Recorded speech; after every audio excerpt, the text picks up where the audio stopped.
하나님의 말씀 시편 77편 1절부터 20절 말씀입니다. 내가 내 음성으로 하나님께 부르짖으리니 내 음성으로 하나님께 부르짖으면 내게 귀를 기울이시리로다. 나의 환난 날에 내가 주를 찾았으며 밤에는 내 손을 들고 거두지 아니하였나니 내 영혼이 위로받기를 거절하였도다. 내가 하나님을 기억하고 불안하여 근심하니 내 심령이 상하도다. 주께서 내가 눈을 붙이지 못하게 하시니 내가 괴로워 말할 수 없나이다. 내가 옛날 곧 지나간 세월을 생각하여 싸우며 밤에 부른 노래를 내가 기억하여 내 심령으로 내가 내 마음으로 간구하기를 주께서 영원히 버리실까? 다시는 은혜를 베풀지 아니하실까? 그의 인자하심은 영원히 끝났는가? 그의 약속하심도 영구히 패하였는가? 하나님이 그가 베푸실 은혜를 잊으셨는가? 노하심으로 그가 베푸실 긍휼을 그치셨는가 하였나이다. 또 내가 말하기를 이는 나의 잘못이라 지존자의 오른손의 해 곧 여호와의 일들을 기억하며 주께서 옛적에 행하신 기이한 일들을 기억하리이다. 또 주의 모든 일을 작은 소리로 읊조리며 주의 행사를 낮은 소리로 되뇌리이다. 하나님이여 주의 도는 극히 거룩하시오니 하나님과 같이 위대하신 신이 누구오니이까. 주는 기이한 일을 행하신 하나님이시라. 민족들 중에 주의 능력을 알리시고 주의 팔로 주의 백성 곧 야곱과 요셉의 자손을 속량하셨나이다. 하나님이여 물들이 주를 보았나이다. 물들이 주를 보고 두려워하여 기쁨도 진동하였고 구름이 물을 쏟고 궁창이 소리를 내며 주의 화살도 날아갔나이다. 회오리 바람 중에 주의 우레소리가 있으며 번개가 세계를 비추며 땅이 흔들리고 움직였나이다. 주의 길이 바다에 있었고 주의 고든 길이 큰 물에 있었으나 주의 발자취를 알 수 없었나이다. 주의 백성을 양떼같이 모세와 아론의 손으로 인도하셨나이다. 아멘. 고난을 만났을 때 우리는 우리가 참으로 연약한 존재임을 깨닫게 됩니다. 그런데도 사람들은 자신의 연약함을 어떻게 해서든지 숨기려고만 하죠. 그러나 연약함을 숨기는 것은 사실 문제 해결에는 도움이 되지 않습니다. 오늘 시인은 하나님 앞에서 자신의 연약함을 정직하게 고백하며 나아가고 있습니다. 이 시인이 환난 날에 하나님을 간절히 찾고 있습니다. 밤이고 낮이고 하나님 앞에 부르짖으며 나아가고 있죠. 손을 들고 하나님께 간절히 간구하고 있습니다. 그런데 이런 시인의 간절하고도 이 절박한 부르짖음에도 그 영혼이 전혀 그가 이 위로를 전혀 받지 못하고 있어요. 마치 그냥 허공에다가 메아리 치는 것 같은 그런 느낌을 줍니다. 우리 역시 시인처럼 하나님의 이런 부재를 느낄 때가 있죠. 하나님께 이 부르짖는 즉시 응답이 올 때도 많지만 아무런 말씀도 아무런 표적도 어떤 마음의 평안도 주시지 않는 정말 이 답답한 상황일 때도 많은 것이 사실입니다. 그러나 하나님의 응답과 이런 임재가 느껴지지 않는다고 이 시인이 그냥 가만히 있지는 않죠. 시인은 자신의 이런 답답함을 하나님께서 아무런 응답을 주지 않음으로 인하여서 괴로움을 갖다가 솔직하게 지금 계속 털어놓고 있는 것을 보게 됩니다. 이 시인이 기도를 하는데 여전히 불안해하고 근심하고 있죠. 그런데 정말 그렇지 않습니까? 때로는 우리가 기도를 해도 이 어떤 불안과 그런 문제에 대한 근심이 사라지지 않을 때가 있습니다. 이것이 우리의 이 연약한 부분 중에 하나죠. 우리는 기도하면서도 여전히 불안해하는 그런 연약한 존재들입니다. 이 시인은 얼마나 불안한지 심지어 불면증까지 지금 겪고 있죠. 시인이 이 자신의 이 불면증을 갖다가 하나님이 자신의 눈을 붙이지 못하게 한 것이다 라고 표현하고 있죠. 왜냐하면 지금 아무리 기도해도 응답이 없기 때문에 그래요. 응답이 없으니까 불안하고 그 불안으로 인하여서 이 잠을 못 자고 있음을 솔직하게 고백하고 있는 거죠. 이것도 자신의 연약함에 있는 그대로 지금 하나님께 말하고 있는 거죠. 우리는 그리고 이제 어려움을 당하면 별별 생각을 다 하는 경향도 있습니다. 그 문제에 대해서만 고민하는 것이 아니라 이제 그 상상의 날개를 펴죠. 그리고 일어날 수 있는 모든 경우의 수를 갖다가 미리 다 생각하고 미리 다 걱정하고 미리 다 염려하기 일쑤입니다. 오늘 시인도 이 걱정과 불안으로 이 상상을 하죠. 근데 그 상상에 하나님께서 자신을 버리신 것은 아닐까 하는 것들이 포함되어 있습니다. 이 7절부터 9절에 보니까 주께서 영원히 버리실까? 다시는 은혜를 베푸지 아니하실까? 그의 인자하심은 영원히 끝났는가?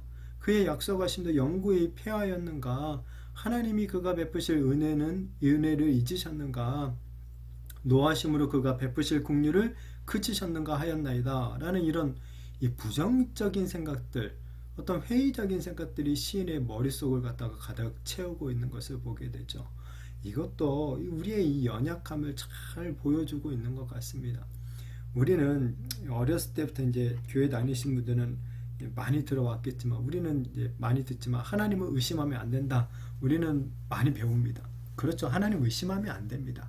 자, 그러나 실제로 오늘 이 시인처럼 우리가 고난을 당하면 어떻게 됩니까? 우리도 사실 하나님에 대한 회의와 불신이 우리의 머릿속에서 폭풍처럼 일어나지 않습니까? 그렇기 때문에 어쩌면 우리는 더욱더 하나님을 떠나서는 안 된다는 거예요. 오히려 더욱 하나님께 나아가서 이 씨름을 해야 된다는 거예요. 하나님을 떠나서 의심할 것이 아니라 오히려 하나님께 더 가까이 나아가서 우리 자신이 가지고 있는 이런 솔직한 의심과 이 불신까지도 아뢰면서 나아가야 한다라는 것이죠. 자, 놀라운 사실은 우리의 이런 연약함을 솔직하게 드러내는 것이 문제 해결의 이 시작이다라는 점이에요.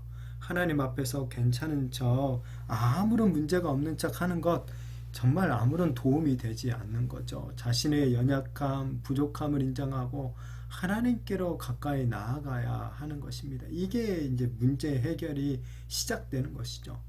시인은 자신의 이런 연약함을 인정하고 솔직하게 자신의 불안한 마음을 아랜 후에 이제 하나님께서 하신 일들을 갖다가 더듬어 보기를 시작하죠. 이 고난이 닥쳤을 때 이런 믿음의 기억을 떠올리는 것이 참 중요한 것 같습니다.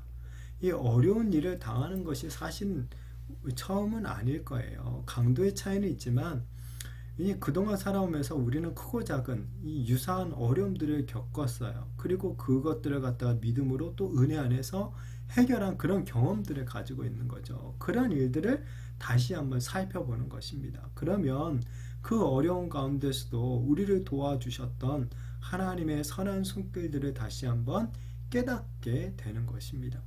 혹 우리 자신의 이런 이야기가 없고 생각이 잘 나지 않는다면 이 성경에 기록된 믿음의 선조들의 이야기를 찾아보는 것이죠. 그래서 우리가 매일 이 성경을 읽고 묵상해야 되는 거예요. 우리 인간의 기억력은 사실 좋지 않습니다. 특히 하나님의 은혜에 대해서는 우리가 얼마나 잘 잊어버리고 사는지 모릅니다. 하나님이 삶에 우리의 순간순간 도우셨음을 우리는 잊어버리기 때문에 이런 절망을 만나면 정신을 놓고 우리 자신을 방치해버리죠. 오늘 시인도 하나님의 도우심에 대해서 회의적인 이런 생각이 든 이유가 이제 하나님의 그 책임이 아니라 자기의 잘못이다 라고 고백을 하죠. 이 10절에 보니까 또 내가 말하기를 이는 나의 잘못이다 라고 솔직하게 또 말을 하죠. 그렇죠. 사실 하나님이 우리를 잊으신 적은 한 번도 없습니다. 문제는 우리가 하나님을 자주 잊어버린다는 데 있죠. 그러나 말씀을 읽으면 다시 하나님께서 베푸신 그 은혜들을 갖다가 기억할 수가 있게 되는 거예요.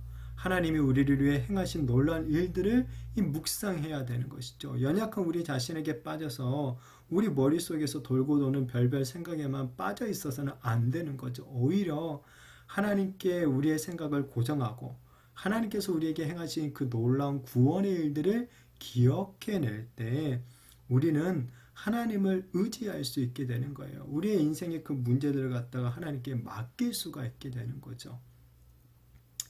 내가 해결하려는 이 어리석은 일들을 우리는 버려야 돼요. 우리는 단 1%의 가능성만 있어도 우리 자신이 해결하려는 그런 습성을 가지고 있죠. 하지만 이 헛된 가능성에 우리가 기댈 것이 아니라 처음부터 아예 하나님의 능력을 의지하고 맡겨버리면 되는 것입니다. 왜냐하면 우리 하나님께는 강한 팔이 있기 때문에 그렇죠. 하나님께서 그 강한 팔로 자신의 백성들을 속량하셨다는 거예요. 이 거대 제국이었던 애굽도 이런 하나님의 팔을 이길 수가 없음을 우리는 볼 수 있지 않습니까? 그러니 그 강하신 팔을 의지하고 그 하나님의 품 안으로 숨어 들어가야 되는 것이죠. 우리는 연약하지만 하나님은 강하시다라는 사실을 믿으시기를 바랍니다. 이 성경 말씀을 통해 하나님의 강하신 팔을 기억해 내시기를 바랍니다. 그리고 하나님의 그 능력을 의지하고 믿고 맡겨 버리시기를 바랍니다. 그래서 정말 하나님의 강한 팔이 우리를 구원하시는 그런 능력을 온전히 또한 경험하게 되어지기를 축복합니다.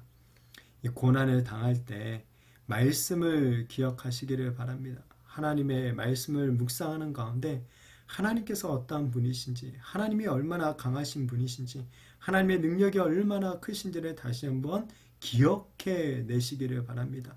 그리고 그 강한 팔을 의지함으로 말미암아 우리의 연약함을 극복하고 우리 인생의 고비를 넘기는 그러한 은혜가 저와 우리 모든 성도님들에게 있게 되어지기를 예수님의 이름으로 축복합니다.